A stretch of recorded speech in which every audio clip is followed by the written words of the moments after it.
გამარჯობა. დღეს ფიორის სივრცეში მინდა ვისაუბრო ერთ-ერთ ყველაზე რთულ, დამაბნეველ და მტკივნეულ ეტაპზე ჩვენ ცხოვრებაში. ეტაპზე, რომელზეც ხმამაღლა საუბარს ხშირად გავურბივართ, რადგან გვეშინია, რომ ვერ გაგვიგებენ. გვეშინია, რომ დაგვქცინებენ ან სუსტებად ჩაგთვლიან. ამ თემის განხილვა გადამაწყვეტინა ერთმა კომენტარმა, რომელიც ცოტა ხნის წინ წავიკითხე. ეს არ იყო უბრალოდ გამოხმაურება რომელიმე ვიდეოზე. ეს იყო ძალიან გულწრფელი, ღრმა და სულის შემძროლი აღსარება ადამიანისა, რომელიც ახლა ზუსტად იმ გზაჯვარედინზე დგას, სადაც ერთხელ მაინც აღმოჩენილ ვართ თითოეული ჩვენგანი.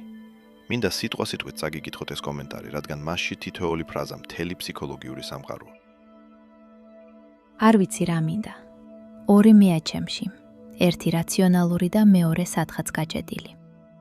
ავიღე პასუხისმგებლობები. დავიწყე ბიზნესი. თან მინდა და ვიცი, რომ ფული არის კარგი ენერგია, რომელიც მომცემს საშუალებას დავეხმარო სხვებს, ვიცხოვრო კომფორტულად და ვიყო დამოუკიდებელი. მინდა ფული, თან მეშინია. მინდა ბიზნესი, ვიცი თეორიულად, მაგრამ მეშინია. ენერგია მეცლება, ისიც მკიდია, იტყვიან თუ არა, რომ გავბანძდები. მეზარება ვიფიქრო რატომაც, ან ფორმაზე და იმაზე თუ როგორ მხედავს სოციუმი. ადრე мотиваცია იყო ვინმესთვის რამე დამემკიცებინა. ახლა პირიქით. ახლა ვეღარ გხსნობ ცეცხლს შიგნით. მომწონს მარტოობა, კითხვა. მაგრამ მაქვს პასუხისმგებლობები და ვერ გავექცევი. მაგრამ ხანდახან მინდა გადავიკიდო ზურგჩანთა. წავიდე მთებში, ტყეში, წავიღო წიგნები და გავიდე სოციუმიდან, მარტოობაში. გასვლა 2 მეტრიანი რადიუსიდან. ახლა თითქოს მგონია, რომ ეს გაქცევაა. ახლა ისე ვიქვარ, რომ არ ვიცი, ეს მართლა მინდა, იქნებ არ მინდა, თუ გავრბივარ პასუხისგებლობისგან. რა მინდა საერთოდ? ამ სიტყვებში იმდენი სიმართლეა, რომ შეუძლებელია უბრალოდ გვერდი აუარო. მოდით დღეს ნაბიჯ-ნაბიჯ, ძალიან ფრთხილად გავშალოთ ეს თემა. განვიხილოთ რა ემართება ჩვენს ფსიქიკას, როცა ძველი მამოძრავებელი ძალა გვდება და რატომ გვიჩნდება ტყეში გაქცევის ასეთი დაუოგებელი სურვილი. ცხოვრების გარკვეულ ეტაპამდე ჩვენ მოძრაობთ. მოძრაობთ სწრაფად, მიზანმიმართულად. სწავლობთ, ვიწყებთ მუშაობას, ვქმნით ოჯახებს, ვაკეთებთ ბიზნესს, მაგრამ თუ ერთხელ მაინც გავჩერდებით და საკუთარ თავს გითხავთ, სინამდვილეში რატომ ვაკეთებ ამ ყველაფერს? პასუხი ხშირად შემზარავია. როგორც წერილის ავტორი ამბობს, ადრე мотиваცია იყო ვინმესთვის რამე დამემკიცებინა. კარლ იუნგი, დიდი შვეიცარიელი ფსიქიატრი, საუბრობდა პერსონაზე. ეს არის ნიღაბი, რომელსაც ჩვენ ვირგებთ, რათა საზოგადოება მიგვიღოს. ვიზრდებით გარემოში, სადაც ჩვენი ღირებულება განისაზღვრება იმით, თუ როგორ გვხედავენ სხვები. ჩვენი мотиваციის საწვავი წლების განმავლობაში არის სხვებისგან მიღებული ვალიდაცია. გვინდა ვიყოთ კარგი შვილები, წარმატებული პროფესიონალები, მოხერხებული ბიზნესმენები. ჩვენ ვამტკიცებთ ჩვენს არსებობას მიღწევებით. ეს ძრავა მუშაობს. ის მართლაც გაძლევს ენერგიას. ბრაზი, ჯინი, სხვებლე უკეთესობის სურვილი ძლიერი კინეტიკური ენერგიაა, მაგრამ ის საშინლად ტოქსიკურია შენი შინაგანი სამყაროსთვის. ის წვავს შენს რესურსებს. და დგება დღე, როცა ეს საწვავი უბრალოდ თავდება. იღვიძებ და ხვდები, რომ ვეღარ გრძნობ ცეცხლს შიგნით. აღარ გაინტერესებ რა სიტყვის დედა, რა სიტყვის მეზობელი, რა სიფიქრებენ ყოფილი კლასელები. შენთვის სულ ერთი ხდება სოციუმის ტაშიც და მისი კიცხვის შიშიც. ეს არის ეგზისტენციალური კრიზისის დასაწყისი. შენ არ მოგდი, შენში ოგვდა ის ყალბი мотиваცია, რომელიც წლების განმავლობაში გატარებდა. მაგრამ რადგან სხვა мотиваცია აქამდე არასდროს გქონია, გგონია, რომ სიცარიელეში იჩეხები. ყველაზე მტკივნეული ამ პროცესში არის ის შინაგანი დიქოტომია, გაორება, რომელსაც ადამიანი განიცდის. კომენტარში ძალიან ზუსტად წერია. ორი მეა ჩემში, ერთი რაციონალური და მეორე სადღაც გაჭედილი. რაციონალური მე არის ის ზრდასრული, რომელმაც იცის ცხოვრების წესები. მან იცის, რომ ბიზნესის კეთება კარგია, ფული არის ინსტრუმენტი, ფული არის თავისუფლება, ფული არის სხვების დახმარების საშუალება. ეს ნაწილი გაიძულებს, რომ დილით ადგე, იმოქმედო, იმიტომ რომ ასეა საჭირო. მაგრამ ის მეორე, გაჭედილი მე, გაყინულია. მას აღარაფერი უნდა, მას ეშინია. აქ მინდა შევეხო ერთ ძალიან სპეციფიკურ კულტურულ ფენომენს, რომელიც ჩვენ საქართველოში მსხორებ ადამიანებს განსაკუთრებულად გვაწვება. წერილის ავტორი ამბობს, ისიც მკიდია იტყვიან თუ არა, რომ გავბანძდები. დაფიქრდი ამ სიტყვაზე, გაბანძება. ეს არ არის უბრალოდ შეცდომის დაშვება. ბიზნესში მარცხი დასალუ სამყაროში აღიქმება როგორც გამოცდილება. იქ ამბობენ, მან სცადა, არ გამოუვიდა, ეხლა უკეთე წოდინება. და ჩვენთან მარცხი ხშირად იდენტობის დაკარგვას ნიშნავს. გაბანძება არის შიში იმისა, რომ სოციუმი შენს წარუმატებლობას, შენს პიროვნულ ღირებულებას მიაწერს. ჩვენ ცხოვრობთ კოლექტივის თუ საზოგადოებაში, სადაც შენი სტატუსი სხვა ადამიანების თვალებში შენი არსებობის გამართლებაა. სწორედ ამიტომ გვეცლება ენერგია. ჩვენი ფსიქიკა ორმაგად იტვირთება. არ ვებრძვით მხოლოდ ბიზნესის ობიექტურ სირთულეებს, ვებრძვით უზარმაზარ უხილავ ურჩხულს, რა სიტყვის ხალხი. და მაშინაც კი, როცა გონებით ვამბობთ, რომ ეს გვკიდია, ჩვენი ნერვული სისტემა, რომელიც ამ შიშში გაიზარდა, მაინც განგაშის რეჟიმშია. ის სულ მოლოდინშია, საიდანოა დარტყმა. ამიტომაცაა ეს ენერგეტიკული გამოფიტვა ასეთი ძლიერი. და როცა ეს შინაგანი ომი პიკს აღწევს, როცა ვალდებულებების სიმძიმე სუნთქვის საშუალებას აღარ გაძლევს, ჩნდება ის ერთადერთი პირველყოფილი სურვილი. ზურგჩანთა, მუსიკა, წიგნები და ტყე. გასვლა ამ 2 მეტრიანი რადიუსიდან. კომენტარის ავტორი კითხულობს: ეს გაქცევაა? ხომ არ გავრბივარ პასუხისგებლობებისგან? მოდით ამას ფსიქოლოგიური კუთხით შევხედოთ. ჩვენს ნერვულ სისტემას აქვს რეაქციები საფრთხეზე: ბრძოლა, გაქცევა ან გაკინვა. ეგრეთ წოდებული fight, flight, freeze. როდესაც შენი ყოველდღიურობა იქცევა გადაუჭრელ კონფლიქტად შენს სურვილებსა და ვალდებულებებს შორის, შენი სხეული ამას აღიქონს როგორც სასიკვდილო საფრთხეს. ტვინი არ არჩევს, ლომი მოგდევს თუ გადასახადები გაქვს გადასახდელი, თუ ბიზნეს გეგზმა დასაწერი. სტრესის ჰორმონები ზუსტად ერთნაირად გამოიყოფა. ამიტომ შენი სურვილი წახვიდე ტყეში არ არის სიმხდალე, არამედ ორგანიზმის ბიოლოგიური და ფსიქოლოგიური ინსტინქტი საკუთარი თავის გადასარჩენად. შენ არ გარბი ხარ საქმისგან, გარბი ხარ იმ ხმაურისგან, რომელიც არ გაძლევს საშუალებას გაიგონო საკუთარი თავი. რატომ მაინც და მაინც ბუნება?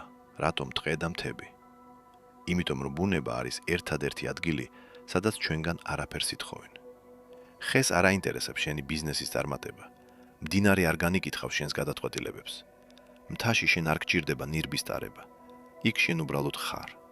და ეს უბრალოდ ყოფნა არის ყველაზე დიდი თერაპია გადამწვარი, დაღლილი და გაჭედილი ფსიქიკისთვის. 2 მეტრიანი რადიუსი, რომელსაც კომენტარის ავტორი ახსენებს, მეტაფორაა იმ ვიწრო მახრჩობელა სივრცისა, რომელიც ჩვენ თვითონ შევიქმნით ჩვენივე ვალდებულებებით. ამ რადიუსიდან გასვლა ზოგჯერ ერთადერთი გზაა, რომ გარედან შევხედოთ საკუთარ ცხოვრებას. რა მინდა საერთოდ? ეს არის ალბათ ყველაზე რთული კითხვა, რომელსაც საკუთარ თავს უსვამთ. და ყველაზე დიდი ტრაგედია ისაა, რომ არ გვაქვს უფლება, პასუხი არ ვიცოდეთ. სკოლიდან დაწყებული სულ გვეკითხებიან, ვინ უნდა გამოხვიდე, სად უნდა ჩააბარო, რას აპირებ. შეპყრობილები ვართ გეგმებით. მაგრამ ცხოვრების ყველაზე ღრმა და ტრანსფორმაციულ ეტაპებზე ადამიანმა არ იცის რა უნდა. და ეს არის აბსოლუტური ნორმა. წარმოედგინე პროცესი, როცა მუხლუხო პეპლად იქცევა.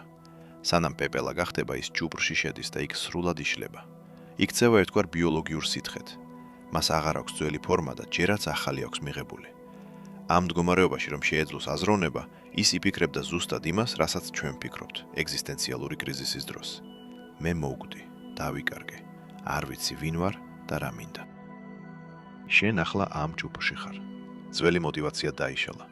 სხვებისთვის მტკიცების სურვილი გაქრა. ახალი მე კი ჯერ არ ჩამოყალიბებულა. გინდა რომ ეგრევე იცოდე რა გინდა, მაგრამ ეს შეუძლებელია. ახალ მიზნებს, ავთენტურ მიზნებს სჭირდებათ დრო დასაბადებლად. ის რომ მოგწონს მარტოობა და კითხვა, ეს უკვე პასუხია. ეს არის შენი ფსიქიკის მცდელობა დაუბრუნდეს საკუთარ თავს. წიგნები და მარტოობა არის ის უსაფრთხო სივრცე, სადაც შენი შინაგანი სამყარო თავიდან იწყებს სუნთქვას. როგორ უნდა მოვიქცეთ, როცა პასუხისმგებლობები გვატვება? ბიზნესი სამართავია, მაგრამ ძალა აღარ გვაქვს. ყველაზე მნიშვნელოვანია შეწყვიტო საკუთარ თავთან ბრძოლა. ვალიდაცია გაუგეთე შენს ემოციებს. აღიარე. დიახ, მე ახლა დაღლილი ვარ. დიახ, მე არ ვიცი რა მინდა. დიახ, მე მეშინია. ეს არ არის სისუსტე, ეს არის რეალობის მიღება. როდესაც საკუთარ თავს უფლებას აძლევ, იყოს სუსტი, წინააღმდეგობის ენერგია ქრება და ცოტა მეტი ძალა გრჩება სუნთქვისთვის. გააცალკევე მოქმედება მოლოდინისგან. შენ გაქვს პასუხისმგებლობები და ეს ფაქტია. ზოგჯერ უბრალოდ უნდა ავდგეთ და გავაკეთოთ ის, რაც გასაკეთებელია, როგორც მექანიკური რუტინა. მაგრამ მოხსენი ამ პროცესს ზედმეტი ემოციური წონა. ნუ ეტყვი საკუთარ თავს. მე ახლა უნდა ავაშენო უდიდესი ბიზნესი, რომელიც სამყაროს შეცვლის. უთხარი, მე დღეს გადავდგა მხოლოდ ამ ერთ პატარა ნაბიჯს, რადგან ეს საჭიროა, მაგრამ ამავდროულად არ მივცემ უფლებას ამ საქმეს განსაჯოს ჩემი პიროვნება. თუ ზურგჩანთის გადაკიდება და ტყეში წასვლა გინდა, წადი. ოღონდ ეს გააკეთე არა როგორც დანაშაულის გზნობით გაჟღენთილი გაქცევა, არამედ როგორც შეგნებული თერაპია. გამოყავი ამისთვის დრო. უთხარი საკუთარ თავს. მივდივარ 2 დღით სრულიად მარტო, რათა დავისვენო ყველასგან და ყველაფრისგან. ეს იქნება შენი ოფიციალური პაუზა. ნახავ, რომ როდესაც ამას აკეთებ შეგნებულად და არა ისტერიულად, იქიდან დაბრუნებულს გაცილებით მეტი სიცხადე გექნება გონებაში. ისწავლეთ ფულის და საქმის აღქმა ახლებურად. ადრე ეს იყო სტატუსი. ახლა სცადე დაინახო ის, როგორც უბრალოდ ენერგიის გაცვლა. ამბობ, რომ ფული გაძლევს საშუალებას დაეხმაროს ხვებს და იყო დამოუკიდებელი. ეს ძალიან ჯანსაღი ხედვაა. ეცადე ფოკუსირდე ამაზე და არა იმაზე, თუ რას იფიქრებს საზოგადოება. მაგრამ მოდი ვიყოთ პოლომდე გულწრფელები. ამის თეორიულად გააზრება ერთია, ხოლო ამ ახალი ფილოსოფიით ყოველდღიური ცხოვრების გაგრძელება სრულიად სხვა. როდესაც იწყებ ფულის, წარმატებისა და სტატუსის ახლებურად დანახვას, შედიხარ ფსიქოლოგიის ერთ-ერთ ყველაზე იდუმალ და რთულ ფაზაში, რომელსაც ანთროპოლოგები და ფსიქოლოგები ლიმინალურ სივრცეს უწოდებენ. სიტყვა ლიმინალობა ლათინურიდან მოდის და ზღურბლს ნიშნავს. წარმოიდგინე, რომ გამოხვედი ერთი ოთახიდან, სადაც აქამდე ცხოვრობდი. იმ ოთახში ყველაფერი ნაცნობი იყო. იცოდი ვინ იყავი, რა უნდა გაგეკეთებინა, ვისთვის რა უნდა დაგემტკიცებინა. კარი შენს უკან დაიხურა. ძველებურად ცხოვრება აღარ შეგიძლია. მაგრამ ახალ ოთახში ჯერ არ შესულხარ. ახალი კარი ჯერ არ გაღებულა. დგახარ ცარიელ ბნელ კორიდორში. დგახარ ზღურბლზე. სწორედ ეს არის ლიმინალური სივრცე. ეს არის დრო აღარსაცსა და ჯერ არსაც შორის. ჩვენი ფსიქიკისთვის ეს კორიდორი ყველაზე საშიში ადგილია, რადგან აქ არ არსებობს არც წესები, არც საყრდენი და არც გარანტიები. როცა კომენტარის ავტორი ამბობს, 2 მეაჩემში, ერთი რაციონალური და მეორე სადღაც გაჭედილი, ის ზუსტად ამ კორიდორს აღწერს.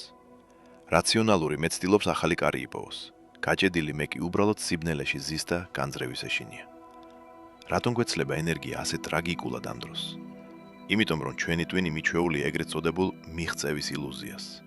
წლების განმავლობაში ფიქრობდი, აი დავიწყებ ბიზნეს და ვიქნები ბედნიერი. გავხდები დამოუკიდებელი და ყველაფერი დალაგდება. როდესაც ამ მიზნებს აღწევ ან უახლოვდები და მოულოდნელად ღმოაჩენ, რომ შინაგანი სიცარიელი არსად გამქრალა, ტვინი შოკში ვარდება. მას აღარ აქვს შემდეგი აი როცა მექანიზმი. ის კარგავს ორიენტირს. სწორედ ამიტომ გეზარება ფიქრი. ამიტომ აღარ გაქვს ცეცხლი. შენმა ფსიქიკამ აღმოაჩინა, რომ გარე მიღწევები შინაგან სიმშვიდეს ვერ კიდულობენ. ეს აღმოჩენა ერთდროულად შემზარავიცაა და წარმოუდგენლად გამათავისუფლებელიც. ამ ეტაპზე შენი ყველაზე დიდი მტერი საზოგადოებისგან თავს მოხვეული პროდუქტიულობის კულტია. გაჯერებენ, რომ მუდმივად რაღაცას უნდა აკეთებდე. თუ არ მიიწერ წინ, ესე იგი ნებდები. თუ არ იცი რა გინდა, ესე იგი ლუზერი ხარ. ამიტომ როცა ენერგია გეცლება და მარტოობა გინდება, ეგრევე თავშინაგან კრიტიკოსს, მეზარება, პასუხისგებლობებს გაურბივად. მაგრამ მოდი შევხედოთ ამას ფილოსოფიური პრიზმიდან. რას ნიშნავს სინამდვილეში ეს სიზარმაცე და მარტოობის სურვილი? ცნობილი ფსიქოთერაპევტი და ფილოსოფოსი ვიქტორ ფრანკლი, ლოგოთერაპიის ფუძემდებელი, წერდა, რომ ადამიანის მთავარი მამოძრავებელი ძალა არა სიამოვნების ძიება, არამედ საზრისის, მნიშვნელობის პოვნაა. როცა ამბობ, რომ აღარ გინდა ვინმეს რამე დაუმტკიცო, ნიშნავს, რომ შენმა სულმა უარყო ზედაპირული საზრისი. მან უარი თქვა ფალსიფიცირებულ ცხოვრებაზე. შენი სიზარმაცე სინამდვილეში არის უზარმაზარი შინაგანი პროტესტი. ორგანიზმი გეუბნება, აღარ დავხარჯავ არც 1 გრამ ენერგიას იმაზე, რაც ჩემი არ არის. სანამ არ ვიპოვი იმას, რაც მართლა ჩემია, ადგილიდან არ დავიძვრებ. ეს არ არის დეპრესია ტრადიციული გაგებით. ეს არის ფსიქიკური ინკუბაცია. ზამთარში ხეები შიშლდებიან და გარედან თითქოს მკვდრები არიან, მაგრამ სინამდვილეში მთელი მათი ენერგია მიმართულია ფესვებისკენ, მიწის ქვეშ, რათა გაზაფხულზე ახალი ფოთლები გამოიღონ. შენ ახლა საკუთარ ფესვებში ხარ ჩასული. იქ, სადაც სოციუმის თვალი ვერ აღწევს. მარტოობა და კითხვა, რომელსაც ახსენებ, სწორედ ამ ფესვების კვებაა. წიგნები არის დიალოგი საკუთარ თავთან, სხვა ადამიანების გონების გავლით. მარტოობა კი ის ლაბორატორია, სადაც შენი ახალი ავთენტური მე იქმნება. მოდი ვისაუბროთ იმაზე, თუ როგორ უნდა გადალახოს ლიმინალური სივრცე ისე, რომ თან რეალურ ცხოვრებაში ბიზნესი და პასუხისგებლობები არ ჩამოგენგრეს. პასუხი პარადოქსულია. უნდა შეწყვიტო მისი დაუყოვნებლივ გადალახვის მცდელობა. მოცემულ მომენტში შენი მთავარი ამოცანაა იყო ძალიან ლმობიერი საკუთარი თავის მიმართ. შეწყვიტე პასუხების იძულებითი ძიება. როდესაც ტალახიან წყალს ძალით ვანჯრევთ, ის უფრო მეტად იმღრევა. გამოსავალი მხოლოდ ერთია, უნდა დადგა ჭიქა და აცადო. დროთა განმავლობაში ტალახი ფსკერზე დაილექება და წყალი თავისით დაიწმინდება. მიეცი შენს გონებას ეს დრო დასაწმენდად. გაყავი შენი ცხოვრება ორ პარალელურ ნაწილად. პირველი ნაწილი არის აუცილებელი მინიმუმი. ეს ნიშნავს იმ პასუხისმგებლობების მექანიკურ შესრულებას, რომლებიც სასიცოცხლოდ მნიშვნელოვანია. მიუდექი შენს ბიზნეს და საქმეს, როგორც უბრალოდ ჰიგიენას. როგორც დილით კბილებს იხეხავ და ამაში დიდ ემოციას არდებ, ისე მიუდექი იმ საქმეებს, რომელთა გაქცევაც ახლა შეგიძლია. გამოაცალე მათ პიროვნული ღირებულება. მეორე ნაწილი კი არის შენი წმინდა სივრცე. ის დრო, რასაც უთმობ ტყეს, კითხვას, მარტოობას და მუსიკას. არ მისცე არავის და პირველ რიგში შენს საკუთარ დანაშაულის გრძნობას, უფლება, შემოიჭრას ამ სივრცეში. როდესაც ამ ორი ნაწილის გამიჯვნას ისწავლი, დაინახავ როგორ ნელ-ნელა, თითქოს შეუმჩნევლად, კორიდორის ბოლოს ახალი სინათლე გამოჩნდება. ახალი мотиваცია, რომელიც არ იქნება ნასაზრდოების შიშით ან დამტკიცების სურვილით. ის იქნება შენი, მშვიდი, გაწონასწორებული და ურხევი. მინდა პირადად მივმართო ამ წერილის ავტორს და ყველას, ვინც ახლა მის სიტყვებში საკუთარი თავი იცნა. ის, რასაც შენ ახლა გადიხარ, არ არის მარცხი. ეს არ არის გაბანძება, ეს არ არის დეგრადაცია. ეს არის ცხოვრების ყველაზე მნიშვნელოვანი გამოფხიზლების პროცესი. ძველი, სხვების მოსატონად ატყობილი იდენტობა ინგრევა და ეს ძალიან მტკივნეულია. მაგრამ სწორედ ამ ნანგრევებზე შენდება ის, ვინც სინამდვილეში ხარ. ნუ შეგეშინდება ამ პროცესის, ნუ დააჩქარებ მას. მიეცი თავს უფლება, იაროს ნელა. წაიკითხე წიგნები, უსმინე მუსიკას, იარე ტყეში. აცადე შენს ნერვულ სისტემას დამშვიდება. შენ არ ხარ მარტო. ფიორი სწორედ ამისთვის არსებობს, რომ აქ ვიყოთ ერთად, ვიფიქროთ ერთად და გავიზარდოთ ერთად. მე აუცილებლად გავაგრძელებ ამ თემებზე საუბარს, რადგან ეს არის ის, რაც ჩვენ ყველას გვაერთიანებს. მადლობა რომ გაბედე და გაგვიზიარე შენი სიღრმე. მადლობა რომ მისმენ. მიეცი საკუთარ თავს დრო. დაისვენ. მადლობა რომ მეგობრობ ფიორისთან. თუ თვლი რომ ვიდეო საინტერესო გამოვიდა, მოიწონე, გაუზიალე მათ ვისაც ამის ცოდნა სჭირდება, გამოიწერე არხი და გაააქტიურე ზარის ხილაკი, რომ არ გამოგჩეს ახალი ვიდეოები.